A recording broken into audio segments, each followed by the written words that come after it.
다 함께 사도신경 하심으로 2023년 9월 19일 화요일 온라인 아침 기도에 하나님께 올려드리겠습니다. 전능하사 천지를 만드신 하나님 아버지를 내가 믿사오며 그 외아들 우리 주 예수 그리스도를 믿사오니 이는 성령으로 잉태하사 동정녀 마리아에게 나시고 본디오 빌라도에게 고난을 받으사 십자가에 못 박혀 죽으시고 장사한 지 사흘 만에 죽은 자 가운데서 다시 살아나시며 하늘에 오르사 전능하신 하나님 우편에 앉아 계시다가 저리로서 산자와 죽은 자를 심판하러 오시리라. 성령을 믿사오며 거룩한 공회와 성도가 서로 교통하는 것과 죄를 사하여 주시는 것과 몸이 다시 사는 것과 영원히 사는 것을 믿사옵나이다. 아멘. 찬송가 380장 찬송하시겠습니다.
세상 살아갈 때 주를 더욱 사랑합니다. 밝고 빛난 천국에 나의 영혼 들어가겠네. 날마다 주를 찬송하겠네. 주의 사랑 줄로서 나를 굳게 잡아 매소서. 아멘.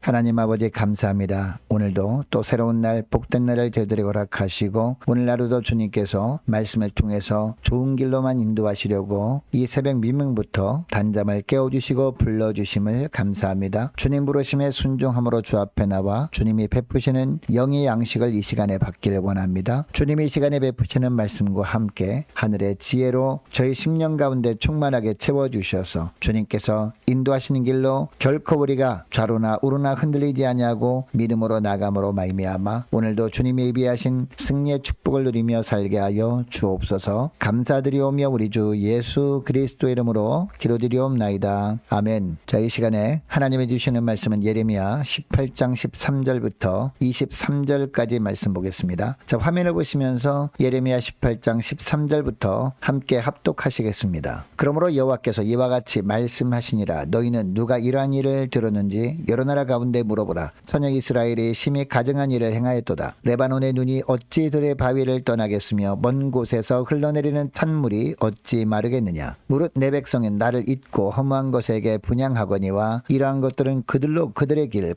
그 옛길에서 넘어지게 하며 곁길 곧 닦지 아니한 길로 행하게 하여 그들이 땅으로 두려움과 영원한 웃음거리가 되게 하리니 그리로 지나가는 자마다 놀라서 그의 머리를 흔들리라. 내가 그들을 그들이 원수 앞에서 흩어버리기를 동풍으로 함같이 할 것이며 그들이 재난이 날에는 내가 그들에게 등을 보이고 얼굴을 보이지 아니하리라. 그들이 말하기를 오라 우리가 꾀를 내어 예레미야를 치자. 제사장에게서 율법이 지혜로운 자에게서 책략이 선자에게서 말씀이 끊어지지 아니할 것이니 오라 우리가 혀로 그를 치고 그의 어떤 말에도 주의하지 말자 하나이다. 여호와여 나를 돌아보사 나와 더불어 다투는 그들이 목소리를 들어 보옵소서. 어찌 악으로 선을 갚으리까마는 그들이 나의 생명을 해하려고 구덩이를 팠나이다. 내가 주의 분노를 그들에게서 돌이키려 하고 주의 앞에 서서 그들을 위하여 유익한 말을 한 것을 기억하옵소서. 그러하온즉 그들의 자녀를 기근에 내어주시며 그들을 칼의 세력에 넘기시며 그들의 아내들은 자녀를 잃고 과부가 되며 그 장정은 죽음을 당하며 그 청년은 전장에서 칼을 맞게 하시며 주께서 군대로 갑자기 그들에게 이르게 하사 그들의 집에서 부르짖음이 들리게 하옵소서. 이는 그들이 나를 잡으려고 구덩이를 팠고 내 발을 빠뜨리려고 올무를 놓았음이니이다. 여호와여 그들이 나를 죽이려 하는 계략을 주께서 다 아시오니 그 악을 사하지 마옵시며 그들의 죄를 주의 목전에서 지우지 마시고 그들을 주 앞에 넘어지게 하시되 주께서 노하시는 때에 이같이 그들에게 행하옵소서 하니라. 아멘. 어제부터 우리는 성경에서 하나님과 우리 사이를 나타내는 표현들을 살펴보고 있습니다. 포도나무와 가지, 그리고 목자와 양, 그리고 토기장이와 진흙이었습니다. 그런데 오늘 본문을 보니까 신랑과 신부로 표현하고 있습니다. 자, 13절 하반절 말씀 보시기 바랍니다. 누가 이런 일을 들었는지 여러 나라 가운데 물어보라. 처녀 이스라엘이 심히 가증한 일을 행하였도다라고 합니다. 이 구절을 보면 이스라엘을 특히 처녀라고 표현하고 있습니다. 여러분 여기서 처녀는요 결혼할 대상이 있어서 결혼을 준비하는 처녀를 말합니다. 여러분 이스라엘이 결혼할 대상이 누구였습니까? 오직 하나님이셨습니다. 하나님과 언약을 맺은 백성들이었기 때문입니다. 여러분 하나님은 이스라엘 백성들과 아브라함 언약을 맺었잖아요. 어떤 내용이었습니까? 이스라엘이 온전히 하나님만 섬기는 백성이 되면 하나님은 늘 그들이 하나님이 되어주신다 라는 내용의 언약이었습니다. 그러니까 어떻게 보면 영적인 약혼식이 아브라함 언약이었던 겁니다. 이후로 성경에서는 이스라엘을 자주 처녀로 표현합니다. 그리고 아가서부터 보면요 신부라고 하기도 합니다. 여러분 여기서 신부는요 예비 신부를 의미하거든요. 여러분 결혼할 날을 기다리는 예비 신부인 처녀에게 가장 중요한 덕목이 뭘까요? 물론 이것저것 결혼 후에 살 준비를 하는 것도 중요합니다. 그러나 무엇보다 가장 중요한 결혼 준비는 순결입니다. 오직 신랑 될 사람만 생각하면서 자기 몸을 잘 관리하는 겁니다. 영적인 예비 신부였던 이스라엘도 마찬가지였습니다. 하나님 앞에서 영적인 순결을 지키는 일이 무엇보다 중요했다라는 겁니다. 그런데 13절 하반절 말씀을 보면 이스라엘의 심히 가증한 일을 행하였도다라고 하고 있습니다. 여러분 이스라엘이 하나님 앞에서 어떤 삶을 살았길래 하나님께서 이스라엘 백성들이 가증한 일을 행했다라고 하시는 걸까요? 순결을 지키지 않은 겁니다. 영적인 간음을 행한 겁니다. 자, 15절에 보니까 영적 간음을 행한 내용이 나오는데요. 자, 15절 말씀을 보면 무릇 내 백성은 나를 잊고 허무한 것에 분향하거니와 이러한 것들은 그들로 그들의 길 곧 그 옛길에서 넘어지게 하며 곁길 곧 닦지 아니한 길로 행하게 하여 라고 합니다. 이 구절 서두에 보니까 나를 잊고 허무한 것에 분향하거니와 라고 합니다. 하나님은 이스라엘 백성들과 언약을 맺은 후 늘 이스라엘 백성들만 바라보셨습니다. 하나님의 모든 관심은 하나님과 언약을 맺은 언약 백성들에게 있었습니다. 그래서 언제나 그들과 함께 해주셨습니다. 그리고 늘 그들을 지켜주셨습니다. 그런데 이스라엘 백성들은요 하나님을 잊었다는 겁니다. 하나님을 잊은 결과가 허무한 것에 분향까지 하는 영적 간음까지 저지르게 되었다는 겁니다. 여러분 이처럼 영적 간음의 결과 어떻게 될 것인지 예레미야를 통해서 말씀하시는데요. 자 16절 말씀해 보니까 그들이 땅으로 두려움과 영원한 웃음거리가 된다라고 하십니다. 그리고 지나가는 자마다 놀라서 그의 머리를 흔들게 될 것이라고 하십니다. 또한 17절 말씀에도 보니까 하나님께서 그들이 원수 앞에서 흩어버리기를 동풍으로 함같이 할 것이다 라고 하십니다. 그들이 재난 날에는 하나님께서 그들에게 등을 보이고 얼굴을 보이지 않겠다라고 하십니다. 이스라엘 백성들이 하나님께로부터 먼저 등을 돌렸기 때문에 하나님도 등을 돌려버리시겠다는 겁니다. 여러분 하나님께서 예레미야를 통해서 이 말씀을 하시는 이유가 뭘까요? 정말 이런 고난을 주시려는 것이 아니었습니다. 이런 시련이 닥칠 수 있으니까 지금이라도 돌이키라는 겁니다. 지금부터라도 영적인 간음을 회개하고 하나님만 바라보라는 겁니다. 하나님만 섬기라는 뜻입니다. 언약을 맺은 백성을 사랑하시는 하나님의 간절한 외침이었던 겁니다. 여러분 그런데 그런데 이스라엘 백성들이 어떻게 합니까? 말씀을 듣지 않으려고 합니다. 심지어 18절 말씀을 보니까 말씀을 전하는 예레미야를 박해까지 해서 말씀을 전하지 못하게 합니다. 대신 거짓 선지자의 거짓 말씀만 들으려고 합니다. 이것이 18절 말씀입니다. 자, 18절 말씀을 보시기 바랍니다. 그들이 말하기를 오라 우리가 꾀를 내어 예레미야를 치자. 제사장에게서 율법이 지혜로운 자에게서 책략이 선지자에게서 말씀이 끊어지지 아니할 것이니 오라 우리가 혀로 그를 치고 그의 어떤 말에도 주의하지 말자 하나이다 라고 합니다. 20절에 보면 그들은 심지어 예레미야에게 생명을 해하려고 구덩이를 파기도 했습니다. 22절에도 보니까 예레미야의 발을 빠뜨리려고 올무를 놓기로 했습니다. 하나님의 말씀을 듣는 귀가 져버린 겁니다. 예레미야를 통해서 아무리 하나님의 말씀이 선포되어도 깨닫지 못한 겁니다. 하나님께서 회개할 기회를 주시기 위해서 회개하지 않으면 징계를 하신다는 말씀을 듣기는 했지만 싫어했습니다. 여러분 왜 이렇게 되어버린 것일까요? 그들이 하나님을 먼저 멀리했기 때문입니다. 그 결과 하나님을 떠나 우상 숭배라는 영적인 간음을 저지르게 되었고 영적인 귀머거리가 되어버린 겁니다. 여러분이 이처럼 하나님을 떠나면요 최종적으로 어떻게 될 것인지 하나님은 자연을 예로 설명하시거든요. 14절 말씀을 보니까 레바논의 눈이 어찌 들의 바위를 떠나겠으며 라고 합니다. 여러분 레바논의 눈은 당시 높은 레바논 산 위에 늘 쌓여있는 만년설을 의미합니다. 만년설이 산에서 내려오지 않고 변함없이 산 위의 자리를 지키고 있는 이유가 정상을 떠나면 자신이 사라질 수밖에 없음을 알기 때문이라는 겁니다. 그리고 14절 하반절 말씀도 보니까 먼 곳에서 흘러내리는 찬물이 어찌 마르겠느냐라고 하십니다. 이 구절에서 먼 곳에서 흘러내리는 찬물은요 요단강에 흐르는 물을 의미합니다. 당시 요단강은 헐몬산의 수원지에서 흘러내리는 물입니다. 그런데 요단강 이외의 계곡을 보면 대부분 건천입니다. 비가 많이 올 때는 물이 흐르지만 비가 오지 않을 때는 물이 흐르지 않는 천이라는 겁니다. 그러니까 요단강이 그 자리를 지키는 것은 헐몬산의 수원지에서 물이 흘러오는 길을 벗어나면 물이 마를 수밖에 없음을 알기 때문이라는 겁니다. 여러분 하나님의 백성들에게 수원지는 하나님이십니다. 그러니까 주님의 백성들이 하나님을 떠나서는 결코 살 수 없는 겁니다. 하나님을 떠나면 결국 사마리아 수가성에 살고 있던 우물가 여인과 같은 신세가 되고 마는 겁니다. 이 세상의 것들로 만족을 누려보려고 하지만 갈증만 더할 뿐입니다. 하나님 앞에 나와서 하나님만을 섬기는 것이 갈증을 해결하는 유일한 비결입니다. 그래서 예수님도 자신을 생명수 샘이라고 하시면서 이 샘에 와서 마시라 라고 하셨던 겁니다. 사랑하는 여러분 우리는 주님의 신부들입니다. 훗날 우리는 우리 신랑 되시는 예수님이 재림하시는 날 혼인잔치에 참여할 것입니다. 여러분 그때까지 우리가 주님을 맞이할 어떤 준비를 해야 할까요? 온전히 주님만을 바라보며 사는 겁니다. 이것이 이 땅 가운데 다시 오실 주님을 맞이할 최고의 준비 바로 순결입니다. 하나님만 바라보며 살면서 다른 곳에 눈을 돌리지 않는 것 이것이 이 땅 가운데 다시 재림하실 주님을 맞을